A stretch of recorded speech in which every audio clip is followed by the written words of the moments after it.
La Bible Louis II, introduction à la première épître de Paul aux Thessaloniciens. La première ville d'Europe qui, après Philippe, entendit de la bouche de Paul la prédication de l'Évangile fut Thessalonique. C'était la métropole d'un second district de la Macédoine, ayant un prêteur romain, une population très nombreuse, un commerce florissant, favorisé par la situation de cette cité près de la mer et ses relations faciles avec l'Asie mineure. Elle porte aujourd'hui le nom de Salonique et est encore considérable par son commerce. Elle compte environ 80 000 âmes. Sa population est mélangée de Turcs, de Juifs et de chrétiens. Ces derniers ont un archevêque grec. Paul et Silas se rendirent à Thessalonique après la persécution qu'ils venaient d'essuyer à Philippe. Il s'y trouvait, comme dans la plupart des grandes villes, une synagogue juive. L'apôtre s'y rend aussitôt et durant 3 sabbats consécutifs, il discute par les Écritures le grand sujet de son apostolat, les souffrances, la mort, la résurrection de Jésus, qu'il annonce aux Juifs comme celui en qui ils doivent reconnaître leur Messie. Voir Actes 17, 1 à 3. Sa prédication eut de rapides succès. Plusieurs Juifs crurent et, avec eux, une multitude de Grecs prosélytes. Un grand nombre de femmes appartenant aux premières classes de la société, ainsi que plusieurs païens furent convertis à l'Évangile. La parole de Paul fut accompagnée de puissance du Saint-Esprit, de preuves convaincantes, en sorte que 3 semaines lui suffirent pour fonder à Thessalonique une église bientôt florissante. Ici comme ailleurs, l'apôtre, afin d'ôter tout prétexte aux adversaires, travailla de ses propres mains pour sa subsistance, donnant ses nuits à ce labeur, tandis que ses journées étaient remplies de travaux de son ministère. Ses frères de Philippe, bien qu'à peine convertis à Jésus-Christ, ayant appris les privations que s'imposait le serviteur de Dieu, lui envoyèrent déjà alors par 2 fois, comme plus tard à Rome, des secours en témoignage de leur vive affection, voir Philippiens 4,16. Un tel succès de l'Évangile ne pouvait pas laisser inactive la haine des adversaires. Les Juifs incrédules suscitèrent contre les messagers de Dieu et contre ceux qui avaient reçu l'Évangile une émeute populaire sous un prétexte politique. Les chrétiens, afin de mettre en sûreté Paul et Silas, les conduisirent de nuit hors de la ville. Ceux-ci, poursuivant leur voyage vers le midi, vinrent à Bérée, y prêchèrent l'Évangile, et Paul, pourchassé encore par la persécution, se rendit à Athènes, où il fut rejoint par Silas et Timothée. Tandis qu'il prononçait la parole de Dieu dans cette métropole de la sagesse païenne, il ne pouvait pas oublier ces nouveaux chrétiens de Thessalonique, si peu affermis encore et exposés à toute la fureur de la persécution. Plein d'inquiétude à leur sujet, Paul fit 2 fois la tentative de retourner vers eux, mais les adversaires surent l'en empêcher. Alors, n'y pouvant plus tenir, il leur envoya Timothée pour les encourager et savoir par lui de leurs nouvelles. Celui-ci, à son retour, rejoignit l'apôtre à Corinthe et lui apporta sur l'état de l'église de Thessalonique des nouvelles qui le remplirent de consolation et de joie. Toutefois, son désir de retourner auprès de cette église n'en est point diminué, et en attendant qu'il puisse le faire, il veut au moins suppléer à sa présence par une lettre, la première, à nous connue, qu'il est écrite. On trouve dans cette lettre même diverses indications qui nous font comprendre que Paul éprouva le besoin de l'écrire. D'une part, à la vérité, l'Église était restée ferme dans la foi, dans la charité. Elle pouvait même servir de modèle aux autres églises de ces contrées. Elle s'était régulièrement constituée et quelques-uns de ses membres travaillaient au milieu d'elle et présidaient sur elle. En un mot, elle était pour Paul un sujet d'action de grâce. Mais les récits de Timothée avaient laissé quelques ombres au tableau. Il paraîtrait que, soit dans l'attente du retour prochain de Christ, soit la première effervescence de la vie chrétienne, avait porté quelques-uns à abandonner les travaux de leur vocation et à vivre dans l'oisiveté, que d'autres n'avaient point encore appliqué l'Évangile à la sanctification de leur vie, surtout que plusieurs se laissaient troubler par l'ignorance où ils étaient encore sur l'état des âmes après la mort, sur la résurrection, sur l'époque du retour de Christ. C'est pour répondre à ces divers besoins que l'apôtre leur écrivit de Corinthe vers l'an 52 ou 53, cette épître dont l'authenticité universellement reconnue, car elle repose sur les témoignages historiques les plus sûrs et sur les meilleures preuves intrinsèques. On peut diviser cet écrit en deux parties, dont la première traite des rapports personnels de l'apôtre avec l'Église de Thessalonique, chapitres 1 à 3, et dont la seconde renferme des exhortations et des enseignements sur quelques points spéciaux de la doctrine et de la vie chrétienne, chapitres 4 et 5. Première partie, chapitres 1 à 3, après avoir salué l'Église par son vœu apostolique, versets 1 et 2, Paul exprime sa joie du succès de l'Évangile à Thessalonique, au chapitre 1. Deuxièmement, il rappelle les souvenirs de son ministère parmi les Thessaloniciens, chapitre 2, versets 1 à 16, et exprime son désir de les revoir, versets 17 à 20. Troisièmement, il parle de l'envoi de Timothée à Thessalonique et de la consolation qu'il a éprouvée à son retour, chapitre 3. Deuxième partie, chapitres 4 et 5, d'abord Paul exhorte les Thessaloniciens à la sanctification, chapitre 4, versets 1 à 12. Ensuite, il donne des instructions concernant la résurrection des morts et le retour de Christ, chapitre 4, versets 13 à 18. Il rappelle que l'époque de la venue du Seigneur est incertaine et tire de là de sérieuses exhortations à la vigilance et à la sainteté, chapitre 5, versets 1 à 11. Finalement, il donne à ses lecteurs divers préceptes relatifs à la vie chrétienne, chapitre 5, versets 12 à 22, et termine par des salutations et des vœux, versets 23 à 28.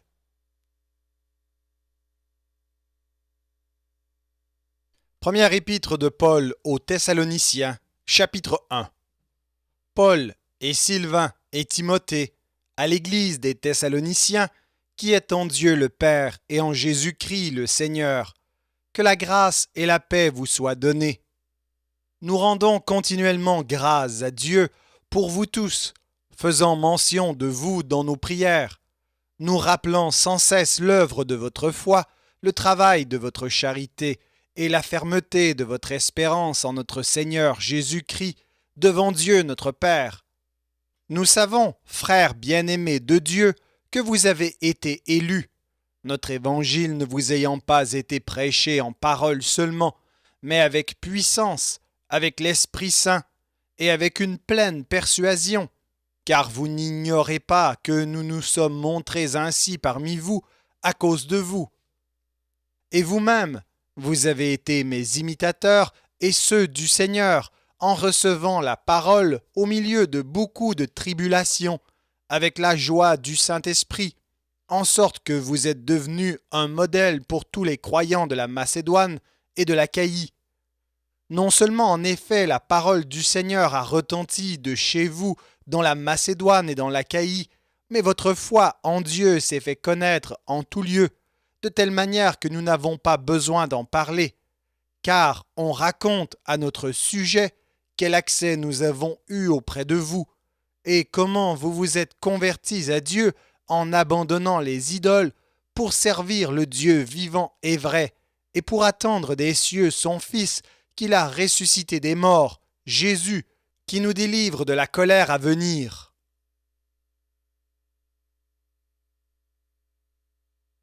Deuxième épître de Paul aux Thessaloniciens, chapitre 2. Vous savez vous-même, frères, que notre arrivée chez vous n'a pas été sans résultat. Après avoir souffert et reçu des outrages à Philippe, comme vous le savez, nous prîmes de l'assurance en notre Dieu pour vous annoncer l'évangile de Dieu au milieu de bien des combats. Car notre prédication ne repose ni sur l'erreur, ni sur des motifs impurs, ni sur la fraude, mais selon que Dieu nous a jugés dignes de nous confier l'évangile, ainsi nous parlons, non comme pour plaire à des hommes, mais pour plaire à Dieu qui sonde nos cœurs. Jamais, en effet, nous n'avons usé de paroles flatteuses, comme vous le savez. Jamais nous n'avons eu la cupidité pour mobile, Dieu en est témoin. Nous n'avons point cherché la gloire qui vient des hommes, ni de vous, ni des autres. Nous aurions pu nous produire avec autorité comme apôtres de Christ, mais nous avons été pleins de douceur au milieu de vous. De même qu'une nourrice prend un tendre soin de ses enfants, nous aurions voulu, dans notre vive affection pour vous, non seulement vous donner l'évangile de Dieu, mais encore nos propres vies, tant vous nous étiez devenus chers. Vous vous rappelez, frères, notre travail et notre peine, nuit et jour, à l'œuvre pour n'être à charge à aucun de vous. Nous vous avons prêché l'évangile de Dieu. Vous êtes témoins, et Dieu l'est aussi, que nous avons eu envers vous qui croyez une conduite sainte, juste et irréprochable. Vous savez aussi que nous avons été pour chacun de vous ce qu'un père est pour ses enfants, vous exhortant, vous consolant, vous conjurant de marcher d'une manière digne de Dieu, qui vous appelle à son royaume et à sa gloire. C'est pourquoi nous rendons continuellement grâce à Dieu de ce qu'en recevant la parole de Dieu que nous vous avons fait entendre, vous l'avez reçue non comme la parole des hommes, mais ainsi qu'elle l'est véritablement, comme la parole de Dieu qui agit en vous qui croyez. Car vous, frères, vous êtes devenus les imitateurs des églises de Dieu qui sont en Jésus-Christ dans la Judée, parce que vous aussi, vous avez souffert de la part de vos propres compatriotes les mêmes maux qu'elles ont souffert de la part des Juifs. Ce sont ces Juifs qui ont fait mourir le Seigneur Jésus et les prophètes qui nous ont persécutés, qui ne plaisent point à Dieu et qui sont ennemis de tous les hommes, nous empêchant de parler aux païens pour qu'ils soient sauvés, en sorte qu'ils ne cessent de mettre le comble à leurs péchés. Mais la colère a fini par les atteindre. Pour nous, frères, après avoir été quelque temps séparés de vous, de corps, mais non de cœur, nous avons eu d'autant plus ardemment le vif désir de vous voir. Aussi, voulions-nous aller vers vous, du moins moi, Paul, une et même 2 fois, mais Satan nous en a empêchés. Qui est, en effet, notre espérance, ou notre joie, ou notre couronne de gloire? N'est-ce pas vous aussi, devant notre Seigneur Jésus, lors de son avènement? Oui, vous êtes notre gloire et notre joie.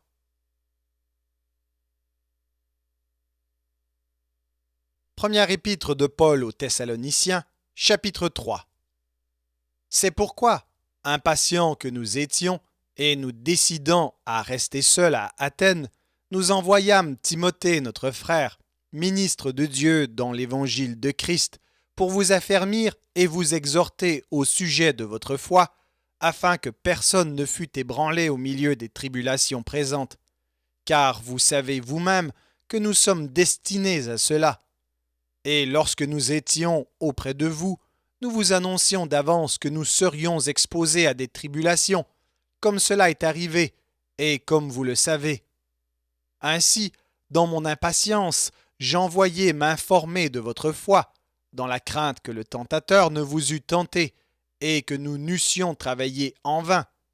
Mais Timothée, récemment arrivé ici de chez vous, nous a donné de bonnes nouvelles de votre foi et de votre charité, et nous a dit que vous avez toujours de nous un bon souvenir, désirant nous voir comme nous désirons aussi vous voir. En conséquence, frères, au milieu de toutes nos calamités et de nos tribulations, nous avons été consolés à votre sujet, à cause de votre foi. Car maintenant nous vivons, puisque vous demeurez fermes dans le Seigneur. Quelles actions de grâce, en effet, nous pouvons rendre à Dieu à votre sujet, pour toute la joie que nous éprouvons à cause de vous, devant notre Dieu. Nuit et jour, nous le prions avec une extrême ardeur de nous permettre de vous voir et de compléter ce qui manque à votre foi. Que Dieu lui-même, notre Père et notre Seigneur Jésus, aplanissent notre route pour que nous allions à vous.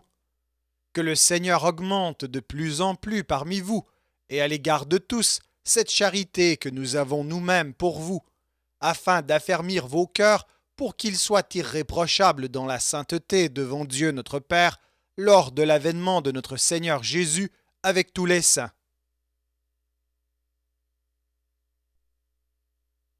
Première épître de Paul aux Thessaloniciens, chapitre 4. Au reste, frères, puisque vous avez appris de nous comment vous devez vous conduire et plaire à Dieu, et que c'est là ce que vous faites, nous vous prions et nous vous conjurons au nom du Seigneur Jésus de marcher à cet égard de progrès en progrès. Vous savez en effet quels préceptes nous vous avons donnés de la part du Seigneur Jésus. Ce que Dieu veut, c'est votre sanctification, c'est que vous vous absteniez de l'impudicité, c'est que chacun de vous sache posséder son corps dans la sainteté et l'honnêteté, sans vous livrer à une convoitise passionnée comme font les païens qui ne connaissent pas Dieu.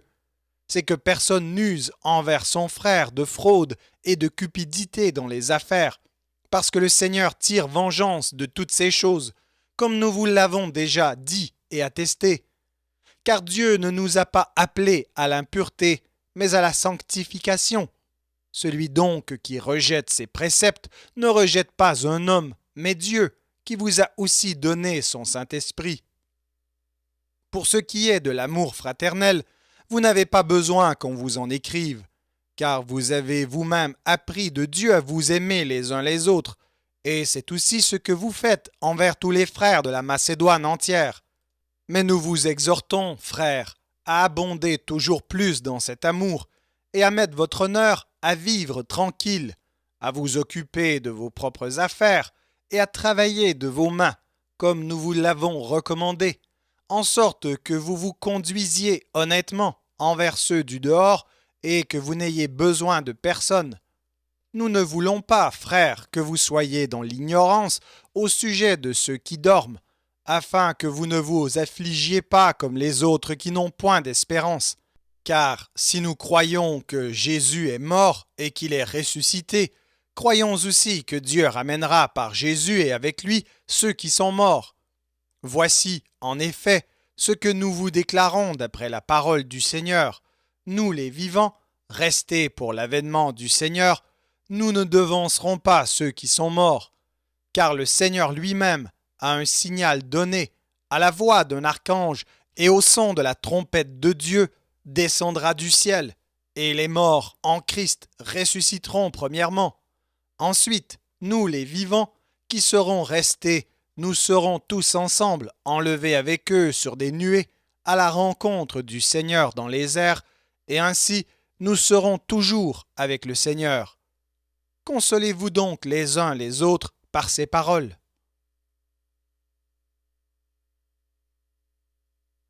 Première épître de Paul aux Thessaloniciens, chapitre 5. Pour ce qui est des temps et des moments, vous n'avez pas besoin, frères, qu'on vous en écrive, car vous savez bien vous-même que le jour du Seigneur viendra comme un voleur dans la nuit. Quand les hommes diront « paix et sûreté », alors une ruine soudaine les surprendra, comme les douleurs de l'enfantement surprennent la femme enceinte, et ils n'échapperont point. Mais vous, frères, vous n'êtes pas dans les ténèbres pour que ce jour vous surprenne comme un voleur. Vous êtes tous des enfants de la lumière et des enfants du jour. Nous ne sommes point de la nuit ni des ténèbres. Ne dormons donc point comme les autres, mais veillons et soyons sobres, car ceux qui dorment, dorment la nuit, et ceux qui s'enivrent, s'enivrent la nuit. Mais nous qui sommes du jour, soyons sobres, ayant revêtu la cuirasse de la foi et de la charité, et ayant pour casque l'espérance du salut. Car Dieu ne nous a pas destinés à la colère, mais à l'acquisition du salut par notre Seigneur Jésus-Christ, qui est mort pour nous, afin que, soit que nous veillions, soit que nous dormions, nous vivions ensemble avec lui. C'est pourquoi exhortez-vous réciproquement, et édifiez-vous les uns les autres, comme en réalité vous le faites. Nous vous prions, frères, d'avoir de la considération pour ceux qui travaillent parmi vous, qui vous dirigent dans le Seigneur et qui vous exhortent. Ayez pour eux beaucoup d'affection à cause de leur œuvre. Soyez en paix entre vous. Nous vous en prions aussi, frères, Avertissez ceux qui vivent dans le désordre. Consolez ceux qui sont abattus. Supportez les faibles. Usez de patience envers tous. Prenez garde que personne ne rende à autrui le mal pour le mal, mais poursuivez toujours le bien, soit entre vous, soit envers tous. Soyez toujours joyeux, priez sans cesse, rendez grâce en toutes choses, car c'est à votre égard la volonté de Dieu en Jésus-Christ. N'éteignez pas l'esprit, ne méprisez pas les prophéties, mais examinez toutes choses, retenez ce qui est bon, abstenez-vous de toute espèce de mal. Que le Dieu de paix vous sanctifie lui-même tout entier, et que tout votre être, l'esprit, l'âme et le corps, soient conservés irrépréhensibles lors de l'avènement de notre Seigneur Jésus-Christ. Celui qui vous a appelé est fidèle, et c'est lui qui le fera. Frères, priez pour nous. Saluez tous les frères par un saint baiser. Je vous en conjure par le Seigneur, que cette lettre soit lue à tous les frères. Que la grâce de notre Seigneur Jésus-Christ soit avec vous.